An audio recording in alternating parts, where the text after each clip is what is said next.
Okay, good afternoon everybody and welcome to the ILX Group and Insight to PRINCE2 webinar with myself.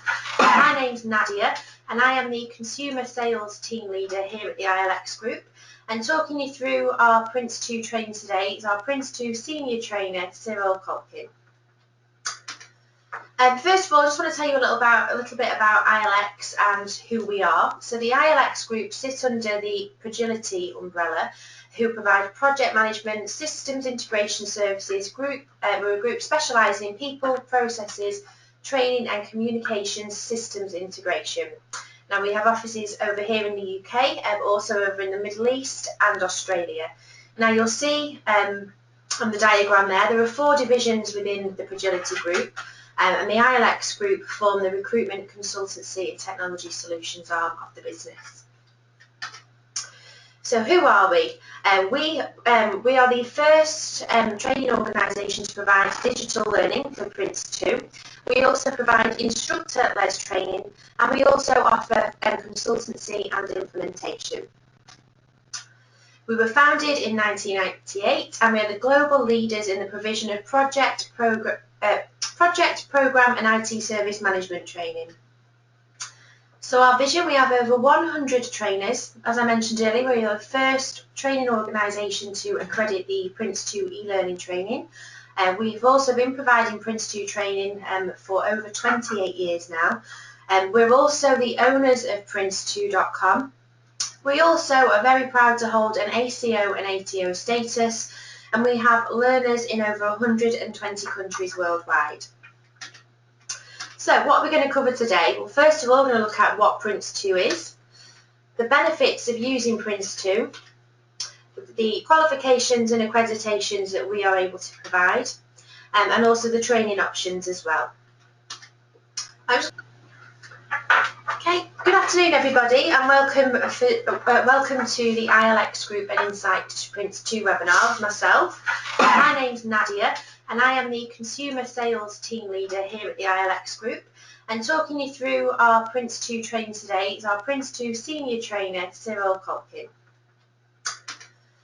First of all, I just want to tell you a little bit about ILX and who we are. So the ILX Group sits under the Fragility umbrella, who provide project management, systems integration services. We're a group specialising in people, processes, training and communications systems integration. Now we have offices over here in the UK, also over in the Middle East and Australia. Now you'll see on the diagram there are 4 divisions within the Fragility group, and the ILX Group form the recruitment, consultancy and technology solutions arm of the business. So who are we? We are the first training organisation to provide digital learning for PRINCE2. We also provide instructor-led training, and we also offer consultancy and implementation. We were founded in 1998 and we are the global leaders in the provision of project, program and IT service management training. So our vision, we have over 100 trainers. As I mentioned earlier, we are the first training organisation to accredit the PRINCE2 e-learning training. We've also been providing PRINCE2 training for over 28 years now. We're also the owners of PRINCE2.com. We also are very proud to hold an ACO and ATO status, and we have learners in over 120 countries worldwide.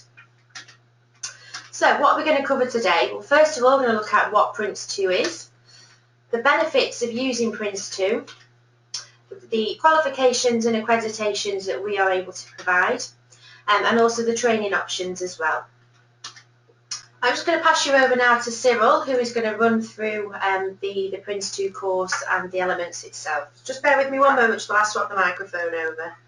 I'm going to pass you over now to Cyril, who is going to run through the PRINCE2 course and the elements itself. Just bear with me one moment while I swap the microphone over. Okay, hello there. Just let me put my mic on.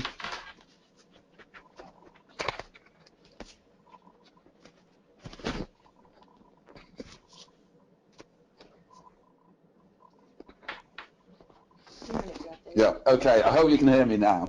I'm sorry about that minor technical hitch.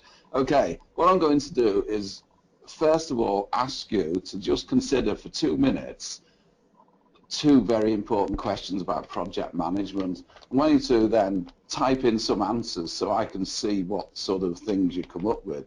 But if I were to ask you after you'd finished a project in your own workstation or your own workplace of work, how do you measure the success of a project? And that's how do you measure it? So you would have to demonstrate to me how you'd been successful. What sort of things would you come up with? What items? And the second question is, why do projects fail? Generally speaking, don't be too looking about yourselves if you had projects, if you've been on projects that have failed, but just generally speaking, why do lots of projects fail? So I'll just leave you with that for a couple of minutes. Start typing your answers in, and as soon as I start seeing the answers appear, I'll be able to chat around it. Now, the purpose of this is to, by your answers to these questions, I will be able to demonstrate to you that PRINCE2 as a method copes with everything, both the success of the project, and this enables you to overcome the pitfalls that projects have when they're in progress. Okay, so off you go. All the audience, that is, all the participants, if you start typing in questions, and then they'll feed back to me just for about 2 minutes. Okay?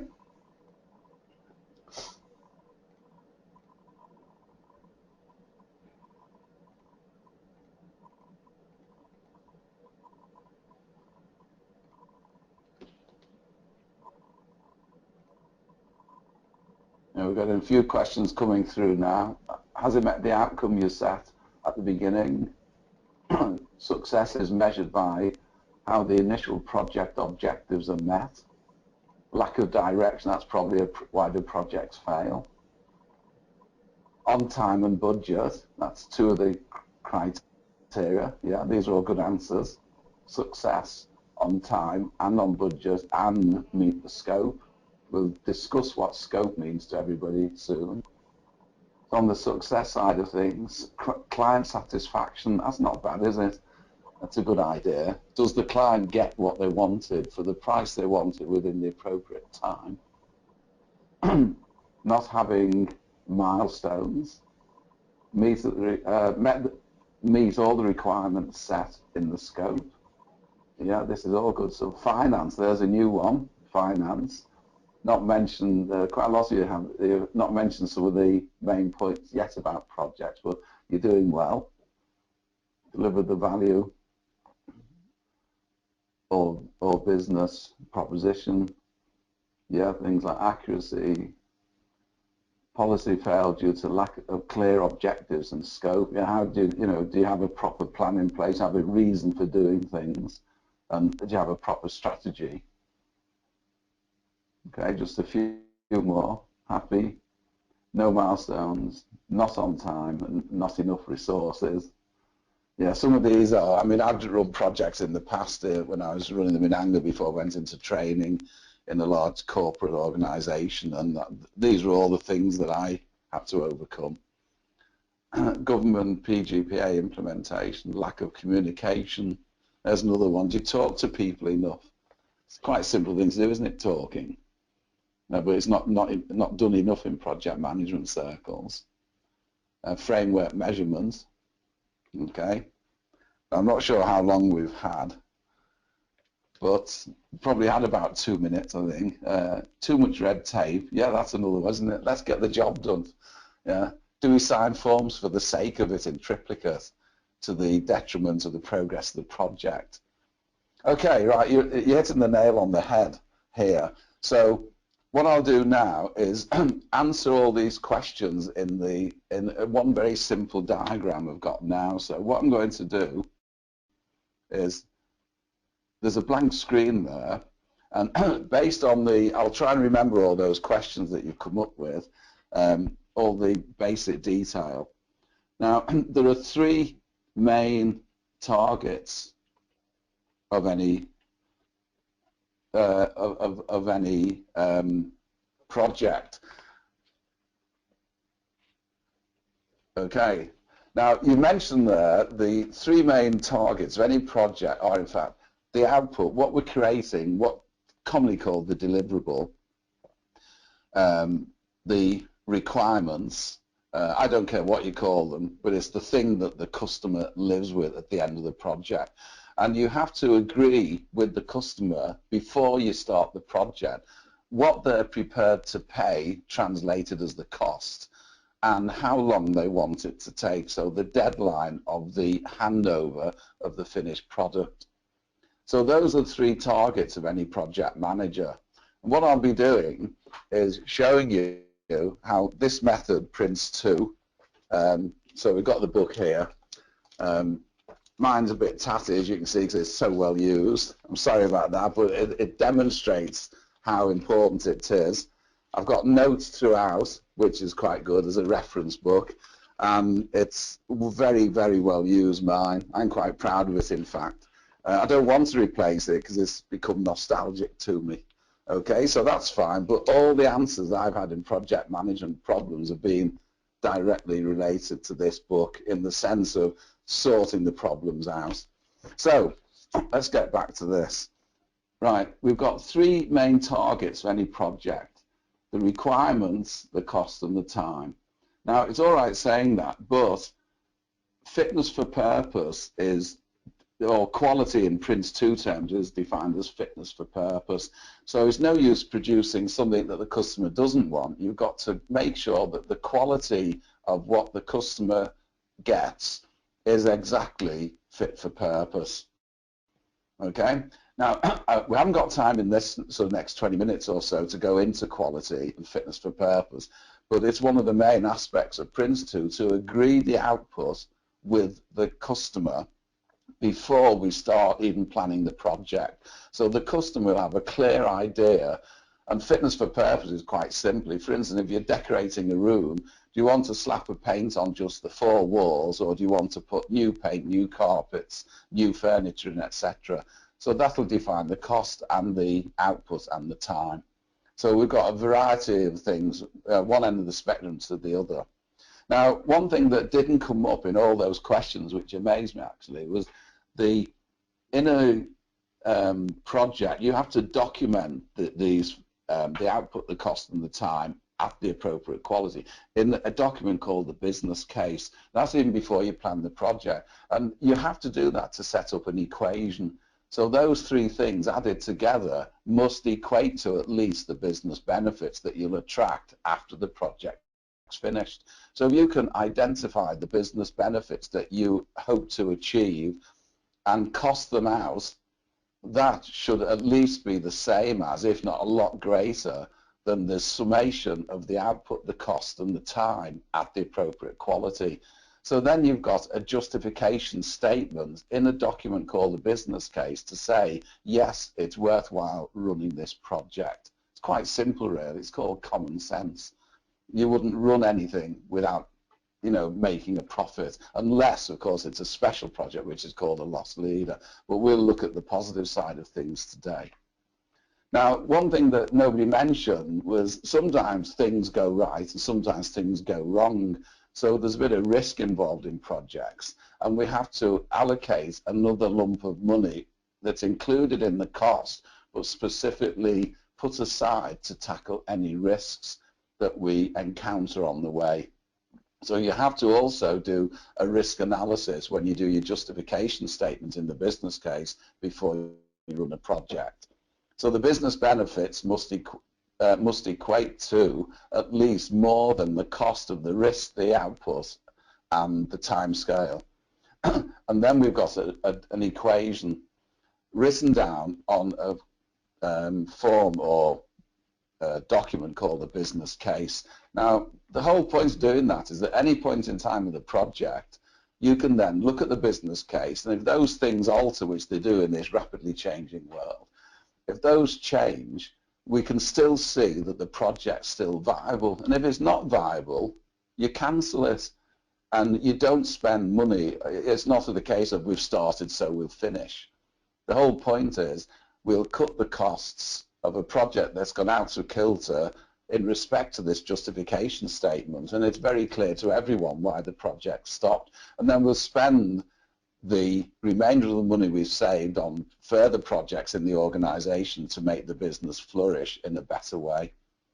Now, PRINCE2 goes into how to define all these things, and what I'll do now is show you how that some of those other questions that you came up in the solution on why projects fail, I'll show you how PRINCE demonstrates quite clearly how to get over those problems. So I'll draw a line under there, and what we'll do next is we'll look at the different roles in a typical PRINCE2 project. Now, corporate or program management is the senior management level in any organization. The project board down to the team managers are the project team as per PRINCE, and there are 3 roles in the project board. The important one you might think is the executive who controls the project and owns the business case.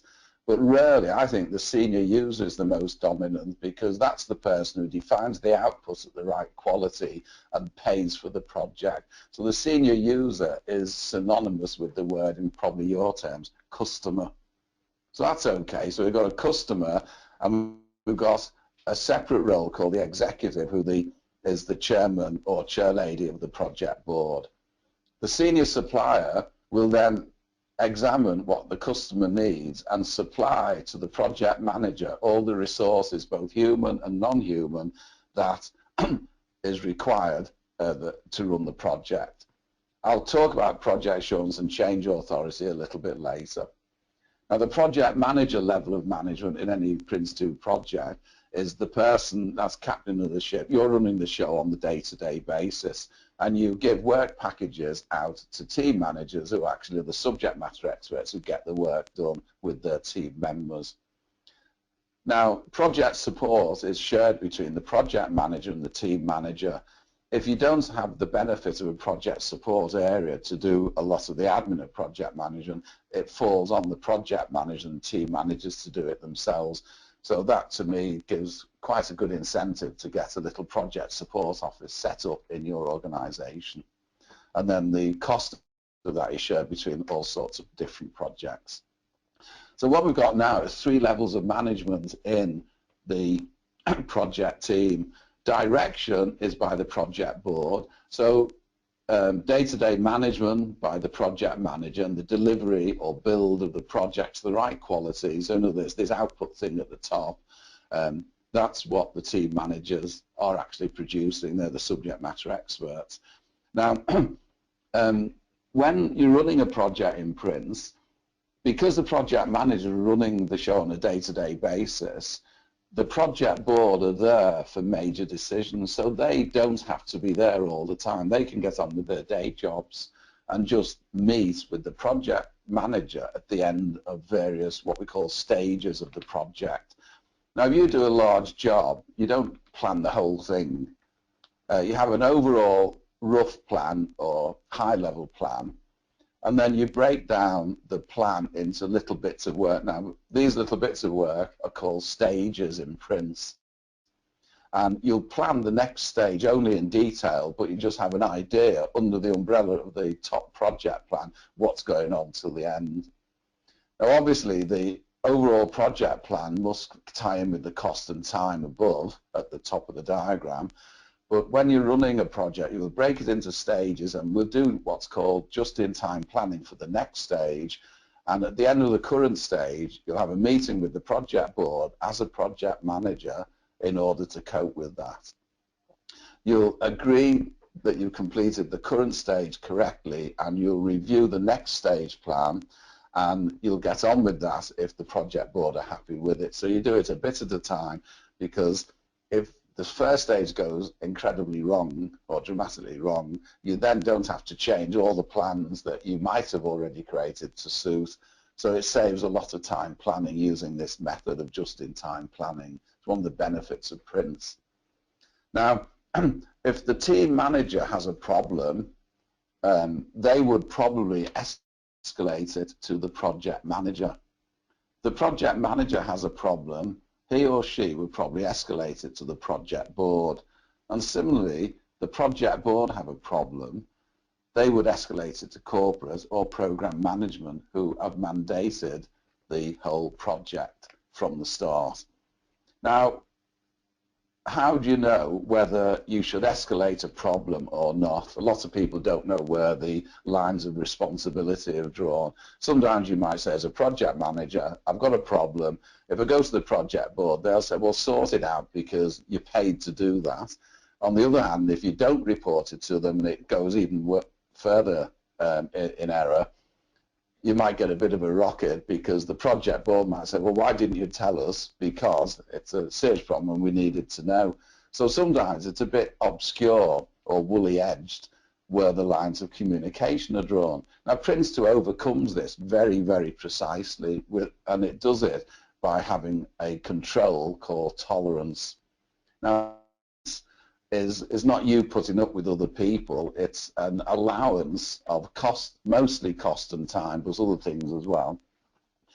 And basically, if you get a project that's got, say, £100,000 it's going to cost, the corporate or program management might say that's plus or minus 10%. So the project level will be plus or minus 10,000.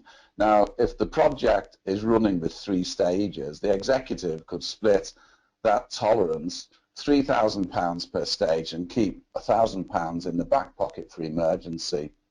So when the project manager is running each individual stage, they know they've got £3,000 plus or minus on the cost of the project. Obviously, all the plans are still going for the £100,000, but this aspect of tolerance comes in. The project manager might, in one stage, have 2 work packages, so they've got, say, £3,000 plus or minus, and they will give work packages out which are instructions for the team managers to get the delivery of the products done. They might say to them, that's fine, I'll give you £1,000 plus or minus for each of the 2 work packages in the project manager stage, and the project manager might keep £1,000 in the back pocket for emergency. And then that's it. So if we know we've got this allowance to enable the practicality of work to continue on a common sense basis, it gives a bit of leeway to each level of management to manage things within their tolerance. If in fact you are forecast to exceed your tolerance, you then go into exception reporting. So tolerance is the enabler of management by exception in PRINCE. Now, if plans are going well and everybody's within tolerance, you don't need to meet. So PRINCE2 advocates very few project progress meetings and substitutes for them a regular report, typically weekly, from the team managers called checkpoint reports, and typically monthly from the project manager to the project board called highlight reports. And all they do is report on the plans that have been handed out for those individuals to complete. So if everything's going well, you get a single 1-page report at team or project manager level, weekly, typically for team managers, monthly for project managers, and all's well. If there's an exception, we deal with that as an exception. So it's actually the PRINCE2 method. We've got very clearly defined roles. We've got very good reporting systems. We've got lack of meetings, so we don't hold the whole project, but everyone having the monthly progress meeting, etc. There's no need for it. And everybody knows what they've got to do and where their authority lies. So all in all, this is an extremely good diagram that encapsulates the whole of the principles of the PRINCE method. Now, I've said to you, because we're managing by exception, the 2 roles that I haven't looked at yet are project assurance. Now, this is where the executive perhaps is receiving highlight reports from the project manager and everything's sweetness and light on the project, but word on the street at the team manager level might be we're having great technical difficulties getting this thing done. Now, if that's the case, you need project assurance, so it's that either the project board members themselves or somebody on behalf of them will take up the project assurance role and be able to look at any other area of the project independently of the project manager to give them a true view picture of what's happening, and that will sort that out. The change authority in any project is normally the executive. So if any changes go to the requirements or the output at the very top, by the senior users, because you know what users are. You agree with them one day, this, that, and the other, and then sure as eggs are eggs, they come along, they use this phrase, could you just change this for that, and could we just add this in? Well, yes, you can, as long as it's managed well and they respond to the increase in cost and timescale that probably those changes will make. As long as it's agreed, it's okay. So the change authority might be the project manager, where the executive will agree changes for the senior user, but minor changes that the project manager can cope with, say up to £1,000 or up to £500, whatever the level is, the change authority on behalf of the executive will be able to agree and accept those changes to requirements and report them in the monthly highlight reports to the project board. So we've got a very practical way now of running projects and keeping the thing running. Now, just have a think about this. Of the three roles of the project board, the executive owns the business case and is in total charge of the project team. The senior user specifies the output and pays for the project, and the senior supplier supplies the resources that the project manager needs once he or she have done their plan. Now, on that basis, at the top there, of those things above the line I've drawn across, which do you think each of those people, like for instance the senior user, what are the main focus in the business case of the senior user? Okay, just have a think about it for a second and then I'll put an arrow on the thing. So what we're going to do is make sure that it's the quality, fitness for purpose. Indirectly it's the output, but it's the quality of the output at the right level of requirement that the senior user focuses on. The senior supplier, if you look at the top bit, will focus purely on, I'll leave a couple of sentences to decide yourself and then I'll bring the arrow up now. So the cost and the time, because that's the definition of resources. And the executive then, which one area of the business case do you think is most important to the executive? Because that's the business-led leader of this project.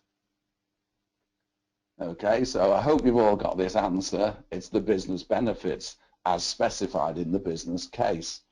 Now, during the startup of any project in Prince, it's the project manager and the project board that collectively together create the document called the business case, which is owned by the executive but administered by the project manager throughout the life of a PRINCE2 project.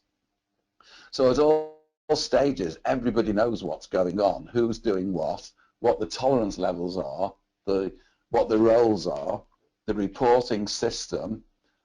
So basically, you might ask yourself, well, if we do all this, what can go wrong? But you know as well as I do that projects do go wrong despite all this planning. However, PRINCE2 makes it easy to do all that I've got on the diagram.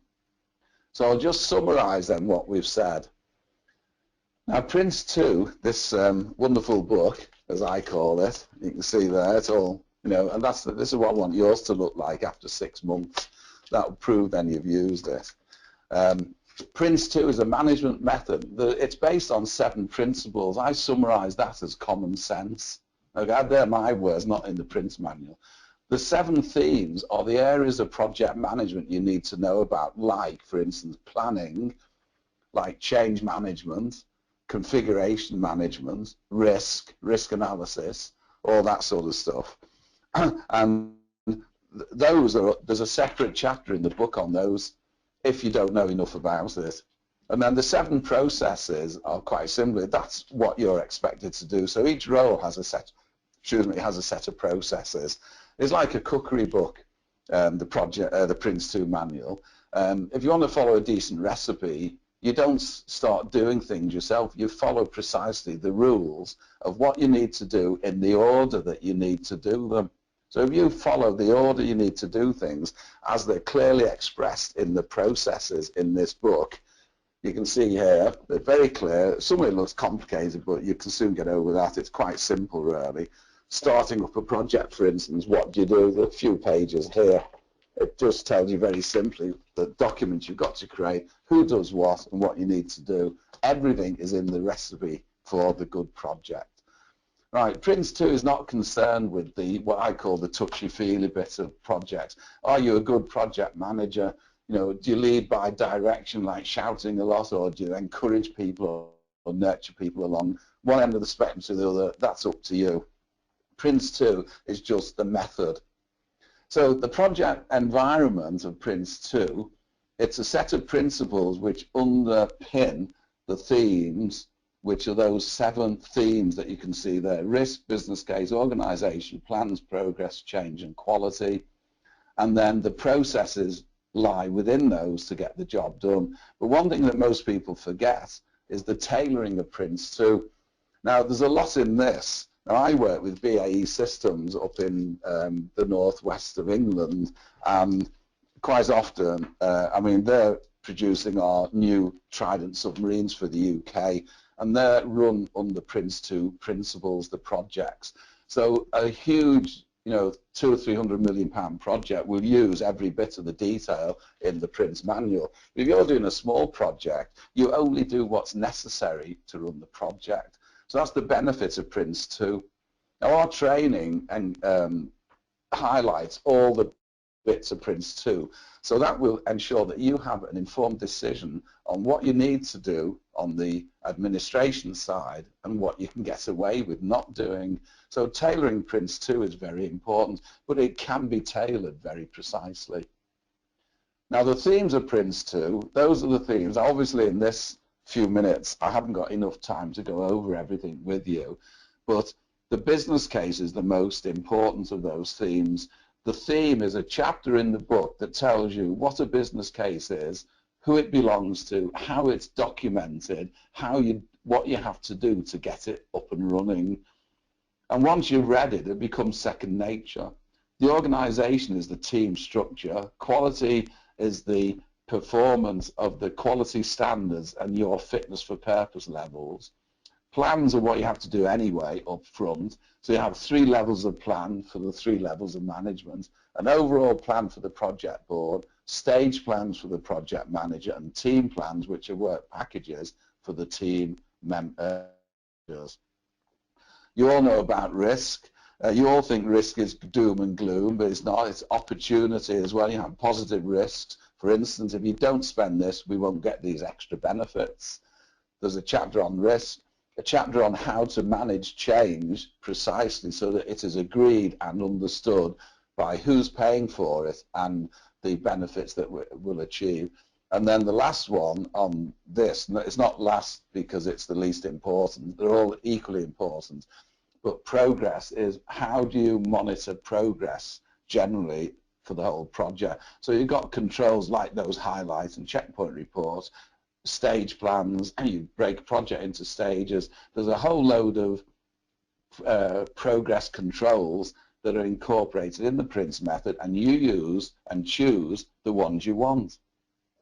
The processes, these are the, if you like, the recipe instructions for the, you know, from the cookery book.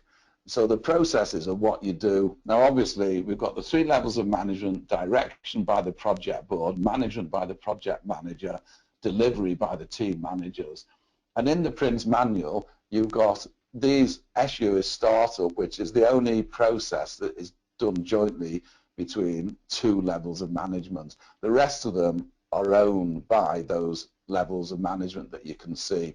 So essentially, you start a project up, you then do the initiation stage, IP, which is mostly the project manager planning the project, and at the end of that, you manage the stage boundary, SB. You then go into a series of stages where the project manager will control the stage and give work packages out to the team managers, who then manage product delivery and then hand the work package back when they've delivered the appropriate project for each stage, for each work package. You do that repetitively until you come to the end, and then you close the project. Nothing could be simpler. Very clearly stated in the PRINCE manual and very practical. So I'll just summarize then all we've been saying now. So the benefits of using PRINCE2. as you see there, I won't go into all of those, but it's an internationally recognized basic method of project management across the world. I've been in many countries teaching many organizations, including NATO, the United Nations, and a variety of business-led corporates across the world: Canada, New Zealand, Australia, America, Africa, the Arab states. Everyone thinks PRINCE2 is great. Explicit recognition of responsibilities for anyone working in a project. So everybody knows who is doing what and what they're responsible and accountable for. And it meets the needs of the different levels of management. Now, one of the best things about PRINCE is the focus on the business case, and secondly, the management by exception. Get away from all these lots of time-wasting meetings. Let's get on with the job and deliver what we have to do.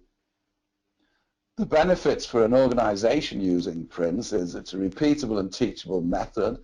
There's at least 30 years track record of the method that's been developed over the years. It was started off as prompt and then came PRINCE before it came PRINCE2. The reason it's called PRINCE2 now is that that's the generic version of what was an IT-related PRINCE method. So it covers all projects now. So everyone knows what to expect, where, how, and when, and an early warning of problems. What more could you want if you're a decent project manager?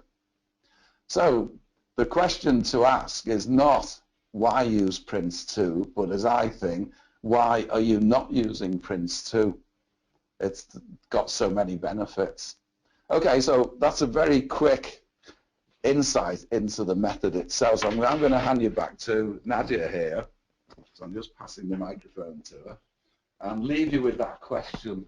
And I would say, if you're at the bottom of that question, why are you not using PRINCE2?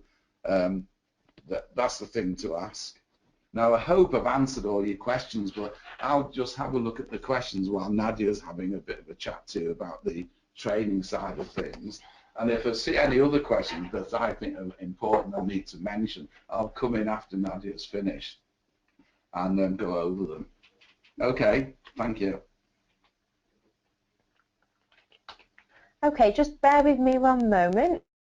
Okay, right, I'm just going to run through then the PRINCE2 qualification itself or accreditation, the structures and the training options that we at the ILX group provide.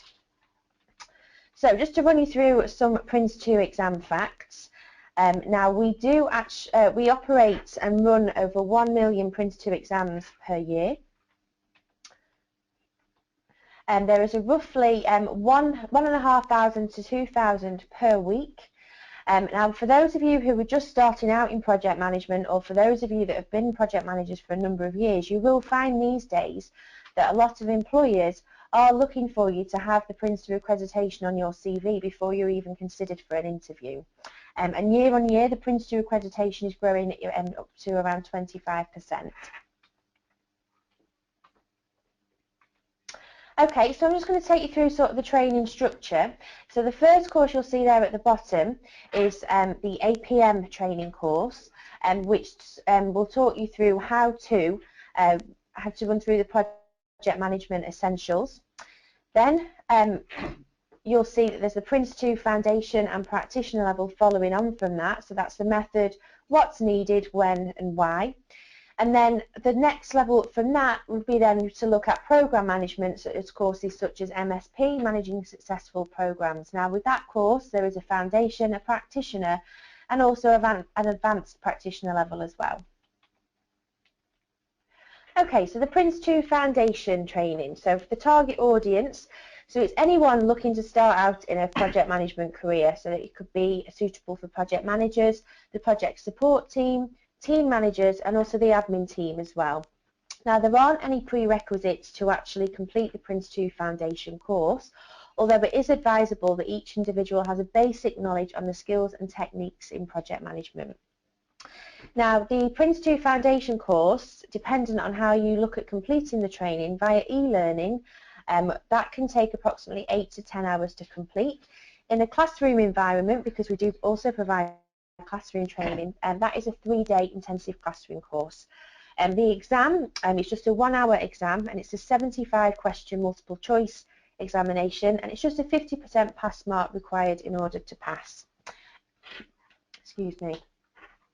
So the PRINCE2 Practitioner. So that is for anyone, again, looking to start out as a project, to look at moving into a project management career. So project managers, team managers. The prerequisite for that course is that all delegates must first complete the PRINCE2 Foundation certificate before they're able to move up to the practitioner level. Now the exam details, the exam, as you can see, is slightly longer. It's 2.5 hours, and there's 8 multiple choice objective testing questions. Now the PRINCE2 Practitioner exam is also open book, so you would be required to take a copy of the manual into the exam with you. And again, it's a 55% pass mark required in order to pass. Unfortunately, we are running short on time, so I'm not going to be able to take you through the online learning demonstration. But if you did want to see how that worked, then please do feel free to drop me an email. I'll be more than happy to send you a link. You'll find my email address at the end of the webinar.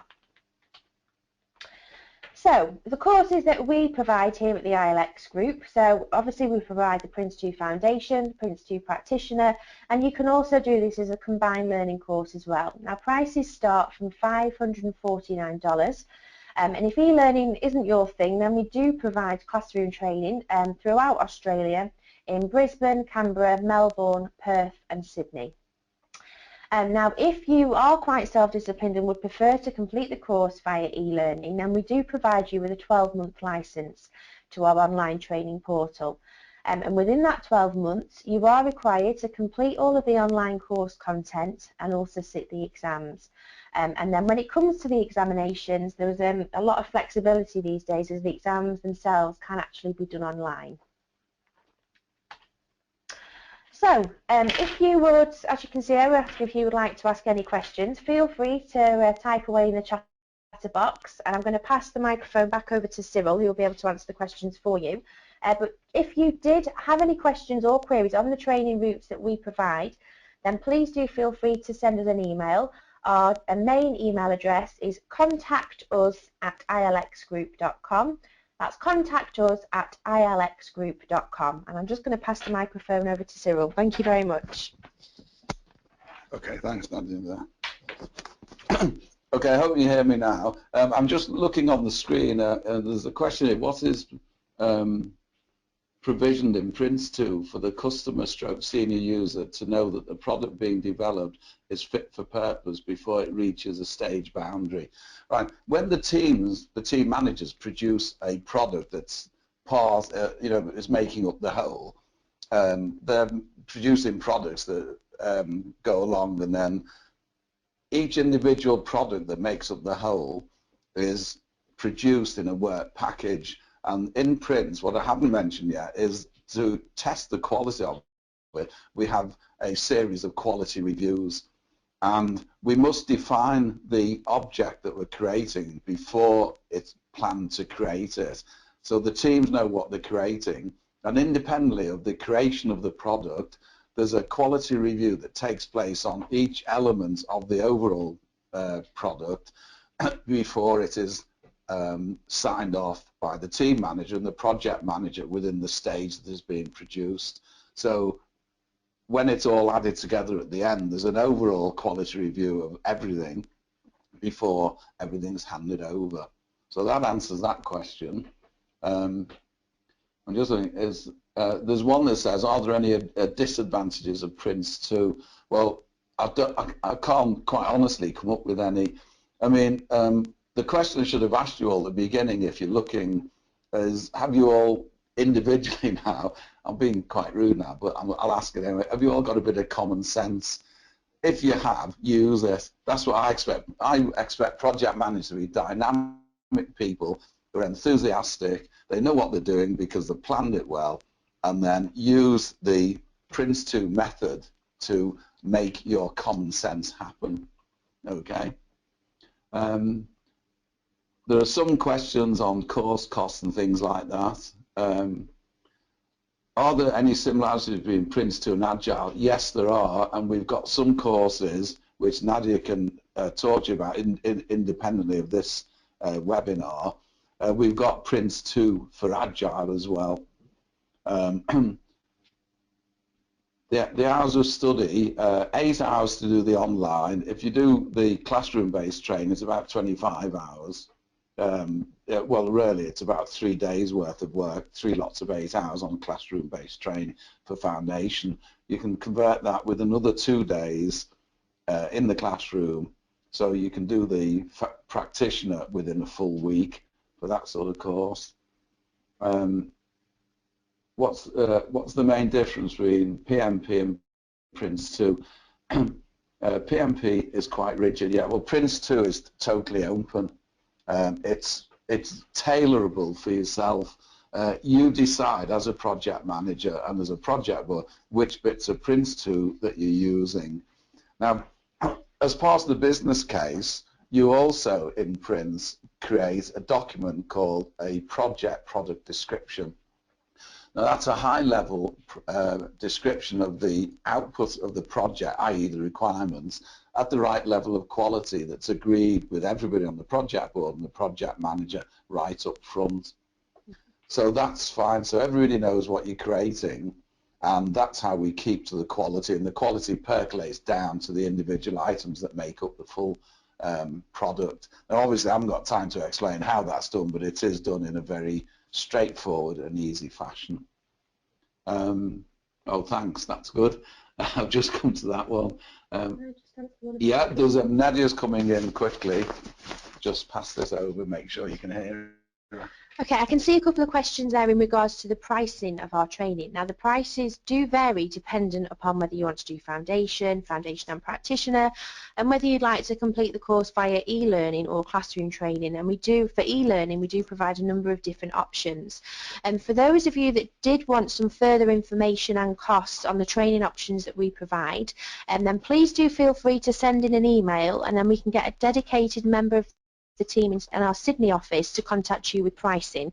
Now, I mentioned the email address earlier, but I'll just repeat it. The email address that you need to submit your inquiries to is contactus@ilxgroup.com. That's contactus@ilxgroup.com. And I can also see a question there about the PRINCE2 re-registration. So that's correct. So once you've completed the practitioner level, in order to continue calling yourself and keep your practitioner status, you are required to re-register every 3 to 5 years.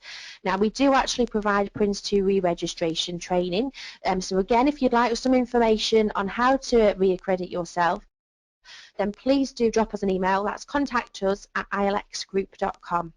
But I certainly hope that you've all found the webinar today useful. But I think Cyril's just I've spotted question. 2 things which I think, if you hold that for me there, Nadia. There's a question on tailoring. I can't quite see it now, but there's a chapter in the book, I'll just show you that, and it says, just to prove this, chapter 19, and it says tailoring PRINCE2 for small and large projects. So it's an actual piece of cake to go to your manual. But you've got a very small project, it'll tell you what you're doing. You can get away with the majority of what's in this book, but you'll use the appropriate bits of the PRINCE method to still control your project. Now, another thing I didn't mention before is this thing called a health check. Now, on my laptop computer, I've got this on. So if I go into an organization, I can ask a certain set of questions. So once you've been using PRINCE2 for, say, 12 months, I can look at or you can, in fact, use this health check to look at the way your organization has used PRINCE2, and it'll tell you very precisely where your weaknesses are and where your strengths are, and whether or not you're doing it the right way. So again, that's something to me, and this is all part of the PRINCE manual. So it's all there for you. Once you've got this method, you're on the way. And you can then maintain your progress and your quality of how you implement the method also. Okay? Okay, lovely. Well, I'd like to thank you all for spending your evening listening to myself and Cyril. I do hope that you found the webinar extremely useful. If I could please ask you just to take some time to fill out our survey, which will appear once we've finished the webinar today. But as I say, any questions or queries, feel free to send an email to contactus@ilxgroup.com, and then what we can do is forward the inquiries to the team in our Sydney office in Australia, and then get them to contact you with the necessary course information and pricing that you you may wish to request. But thank you very much and enjoy your evening. Yeah, okay, thank you for listening and I hope it all goes well. Thank you.